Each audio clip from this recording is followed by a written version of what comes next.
টি বছরে আসল ও সুদ আসল অনুপাত দিয়ে দিয়েছে। তা ধরে নাও, ধরি আসল সমান সমান কত টাকা, এক্স কে টাকা, অনুপাত তাহলে ধরতে হয়।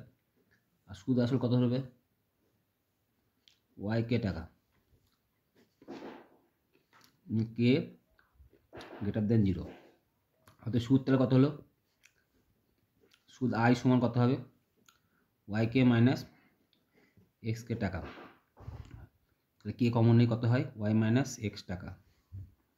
সময় টি সমান কত বছর, টি বছর, আসল পি ধরো। অতএব আমরা জানি, আর ধরে নাও, ধরি বার্ষিক সরল সুদের হার আর সমান 8%। আমরা জানি আই সমান পিটি আর বাই কত, তাহলে আর সমান কত হবে, 100 আই বাই কত, পিটি।